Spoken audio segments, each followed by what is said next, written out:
निधि का नेचर बचपन से ही शर्मिला था। वो ना ज्यादा लोगों से बात करना पसंद करती और ना ही ज्यादा मिलना जुलना। निधि, ये पैसे ले जरा और बाजार से चीनी तो ले आ। नहीं माँ, मैं नहीं जाऊंगी, मुझे शर्म आती है, आप ही चले जाओ ना। अरे पता नहीं क्या करेगी ये लड़की, जीवन में कभी कुछ किया ही नहीं सिवाय पढ़ाई और घर के कामों के। इसकी शादी भी आसपास ही कहीं करवा दो, दूर जाकर इसका गुजारा कैसे होगा। निधि सुनती सबकी, समझती भी, लेकिन चुप करके रह जाती। एक दिन पिता के दोस्त अपने परिवार के साथ निधि के घर खाने पर आते हैं। उनकी बेटी बहुत ही स्मार्ट होती है। निधि बेटा, वीणा के साथ बात करो, देखो अंकल की बेटी भी आई है उनके साथ। निधि वीणा के साथ वहीं बैठ जाती है। चलो ना अंदर चलते हैं, यहाँ कहाँ बड़े लोगों के बीच बैठे। निधि माँ की तरफ देखती है और अंदर चली जाती है। वैसे मैंने ना अपना चैनल खोला है, तुम सब्सक्राइब करना उसमें। मैं ना ब्यूटी और फैशन की बात करती हूँ, ये देखो। ओह, इतने सारे लोगों के सामने तुम कैसे इतना बोल लेती हो? मुझे तो बहुत शर्म आती है। अरे शर्म कैसी? खैर, सीधी सादी सी निधि, उसकी शादी हो जाती है राकेश से। राकेश एक स्मार्ट लड़का था, उसे घूमना फिरना पसंद था, लेकिन निधि का शर्मिला व्यवहार वो समझ जाता है। अरे निधि, घर से बाहर क्यों नहीं निकलती? लोगों से मिला जुला करो, तभी तो पता चलेगा ना कि दुनिया कैसी है। क्या करना है पता करके? शादी से पहले पापा और अब आप। ठीक है ना, मुझे ज्यादा दुनियादारी में नहीं पड़ना। निधि की जिंदगी ठीक ठाक चल रही थी। उसके 2 लड़के होते हैं, दोनों को वो पढ़ाती लिखाती, उनका ख्याल रखती। निधि, 25 साल हो गए शादी को, दोनों बच्चे सेटल हैं। हम लोगों ने शहर में 2 मकान भी ले लिए। दोनों की शादी वक्त का पता ही नहीं चला कैसे उड़ गया। हाँ, ये तो है। मैं खुश हूँ, जिम्मेदारियाँ आती रही, मैं निभाती रही, और क्या चाहिए। देखो, मैंने सोचा है कि अब हम लोग अमेरिका जाकर रहेंगे। यहाँ की जिंदगी तो जी ली, वैसे मुझे वहाँ बहुत अच्छी नौकरी मिल रही है। मैं कैसे चलूंगी, मुझे वहाँ का कुछ नहीं पता। अब तो जानते हैं ना कि मैं घर से बाहर ही कम निकलती हूँ। अरे तो क्या हुआ, वहाँ भी घर में ही रहना है ना, मैं हूँ ना, नौकरी करूँगा। निधि मान जाती है और पति के साथ अमेरिका चली जाती है। माँ, तुम्हारी बहू को बच्चा होने वाला है, तो क्या तुम 2 महीने के लिए यहाँ आ सकती हो? मुझे तुम्हारी बहुत जरूरत है, मैं टिकट भेज देता हूँ। हाँ हाँ, ये तो बहुत खुशी की बात है। मेरा भी मन सबसे मिलने का कर रहा था, पर क्या माँ? पर अब मैं आऊंगी कैसे? पापा से बात करती हूँ। देखो माँ, प्लीज बहाना मत बनाना, तुम जानती हो ना इस वक्त में मैं किसी पर भरोसा नहीं कर सकता हूँ। निधि पति को सारी बात बताती है। क्या आप भी चलेंगे? निधि, आने जाने में बड़ा खर्च हो जाएगा, ऊपर से मुझे यहाँ छुट्टी नहीं मिलेगी। बहू पर वक्त ऐसा है कि तुमको तो जाना ही पड़ेगा। मैं अकेले दुकान तक तो नहीं जा पाती, इतनी दूर भारत कैसे जाऊंगी, मुझसे नहीं होगा। लेकिन सबके कहने पर निधि को जाना ही पड़ता है।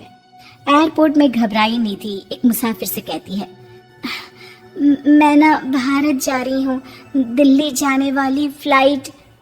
सब मिलकर निधि की मदद करते हैं और फाइनली निधि भारत पहुंच जाती है, जहाँ बेटा उन्हें घर ले आता है। वाह माँ जी, यहाँ तो मैं भोपाल तक नहीं जा पाती, आप अमेरिका से आ गई। बे चालाकी तो औरतों में होनी ही चाहिए, यहाँ हम बुद्धू के बुद्धू रह गए। निधि इतनी दूर और लंबा सफर करके थक जाती है, वो चुपचाप बैठ जाती है। बैठना नहीं है माँ जी, बच्चा पकड़ना है, ये लीजिए। और हाँ, घर का काम तो मैं करूंगी नहीं, जानती है ना शरीर कच्चा सा है, तो मुन्नी को सुलाकर कुछ बना लीजिएगा। निधि को बहू का व्यवहार बहुत बुरा लगता है। जैसे भी थी, पिता और पति की हमेशा लाडली रही थी निधि। निधि बेटी की तरफ देखती है। माँ, वो काम वाली कोई मिल नहीं रही है ना, मैं देखने की कोशिश तो कर रहा हूँ, जैसे ही मिल जाएगी वो संभाल लेगी सारा काम। अरे कैसी बात कर रहे हो?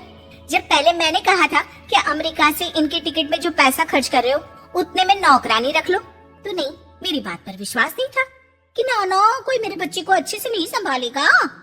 अब इनका भी खर्चा और नौकरानी का भी खर्चा। अरे ना जी ना, मैं नहीं संभाल सकती।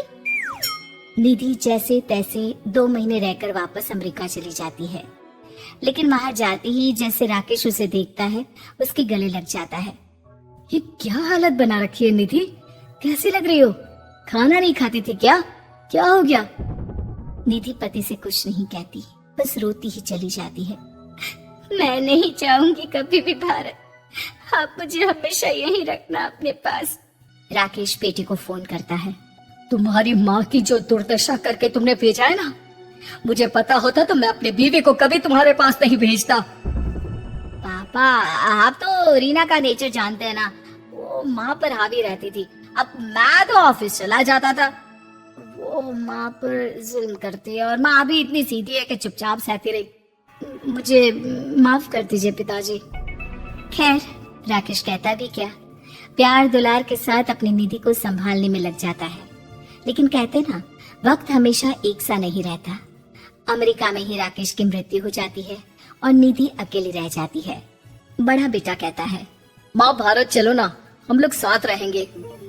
निधि को जैसे ही वो सब सीन्स याद आते हैं वो परेशान हो जाती है। समझ में नहीं आता कि पति के बिना अब जीवन कैसे चलाएगी।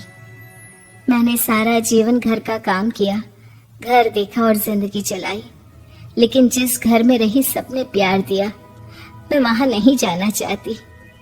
तभी राकेश जिस कंपनी में काम करता था उसका मालिक निधि के घर आता है। वो भी भारतीय ही होता है। दीदी, राकेश ने आपके बारे में बताया था। जब से आप भारत से लौटी थी उसे आपकी बहुत चिंता रहती थी, इसलिए उसने मुझसे कहा था कि कभी अगर वो ना रहे तो मैं आपको ये पैसे दे दूं। और हाँ, हम लोगों की कंपनी में आपके लिए नौकरी भी है। निधि पति के पैसे देकर मन में तसल्ली करती है और नौकरी के लिए हाँ कर देती है। अरे पागल है क्या माँ, कैसे नौकरी करोगी? ये अमेरिका है, दिल्ली नहीं। वहाँ तो तुम घर से निकल भी नहीं पाती थी, यहाँ कैसे? मेरे पति, मेरे पिता मुझे खुश देखना चाहते थे। वो लोग जब तक थे मुझे किसी चीज के लिए ना फोर्स किया, ना कभी कमी होने दी। पर अब मुझे जीवन जीने के लिए घर से निकलना ही होगा।